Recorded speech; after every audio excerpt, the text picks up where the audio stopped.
Kwanza ifahamike ya kwamba kila mtu ana asili yake, yaani chanzo. Kwanza ifahamike ya kuwa kila mtu ana asili yake, yaani chanzo chake. Yani ninyi mnauliza wewe ni wa nani? Si mnasema hivyo? Kwa nini mnauliza hivyo? Ili mpate kujua wewe chanzo chako ni wapi. Mnaweza kuwa mmefanana ubini za koo zenu, lakini chanzo chenu sio sehemu moja. Ni kweli, si kweli? Lakini paka ujiridhishe wewe ni wakimukasimama nini mwanani. Maana yake wewe unachokitafuta pale ni nini?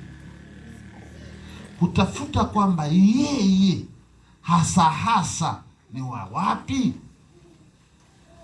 Bwana Yesu apewe sifa. Sio kila mwenye rangi nyeupe ni mzungu, si ndio? Kuna European country nini ile, kuna nchi za watu wazungu, si ndio? Lakini tuna nchi ambazo sio wazungu, si kweli? Sasa tukijumlisha kila mweupe ni mzungu, tunaweza fanya sababu hata Zanzibar kuna weupe. Ni kweli? Bwana Yesu apewe sifa. Kwa hiyo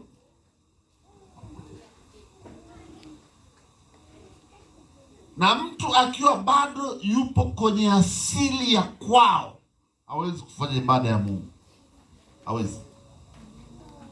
Hapo ni kujidanganya, kwa sababu ile nguvu ya asili itamchukua kila siku, itamharibu kila siku.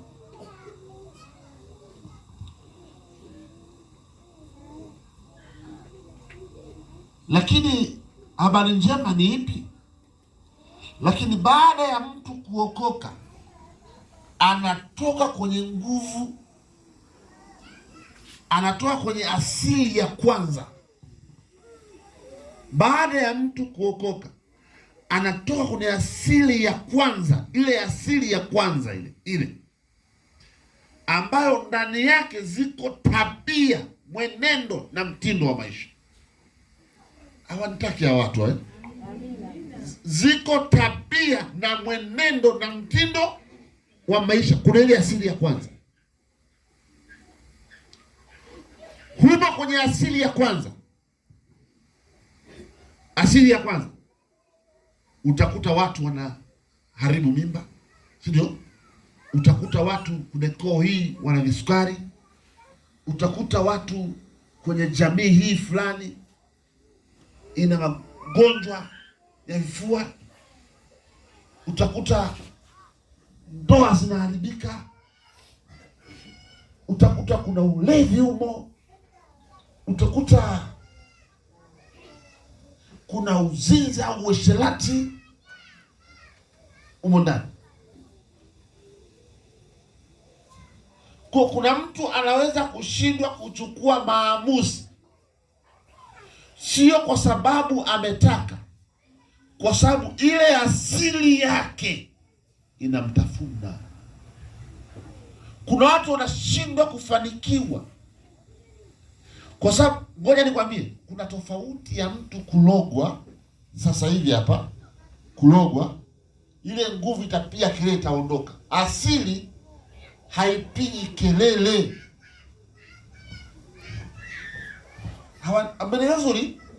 Yaani kama mtu kuna nguvu ya asili inamsumbua, asili sio mapepo, ni spirit, ni roho inaofanya kazi ndani ya mtu, ambayo anaweza kujificha kwenye wokovu kwa muda fulani, lakini ile asili kama hajakubali muhusika kusema nimeokoka, itamvaa. Ndio maana yeye ni mashahidi. Kuna mtu alikuwa labda ni mlevi, akaamua kuokoka, na hiyo asili yao hiyo, wote ni wengi walevi. Akiamua kuokoka, anaokoka, lakini kama bado hajampokea Yesu kisawasawa, hatoki kwenye hiyo asili. Kuna siku mtamkuta anakunywa, yanawaingia.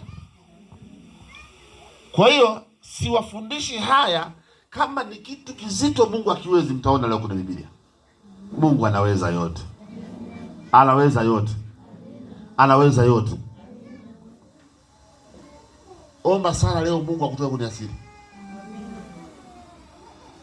Asili ni kama tabia fulani, sio? Yaani kwamba mtu hata akihubiriwa, hata akiombewa, hata akifundishwa habadiliki. Yeye anakuwa na msimamo, kwa ile nguvu inamchukua.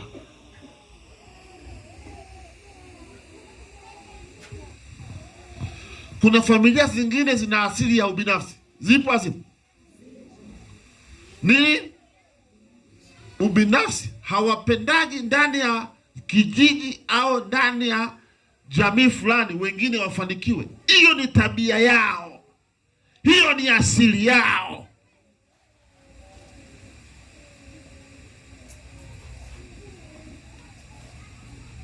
Hivi hujawahi kuona mtu anaoa afa anaficha makucha kwa muda, afa baada fulani vinafichuka? Huyo ndio mwenyewe sasa. Huyo aliojificha sio yeye, huyo aliyeinuka ndio mwenyewe sasa. Kwa hiyo matakiwa mshughulike na yeye mwenyewe, sio aliojificha. Yanataka kuingia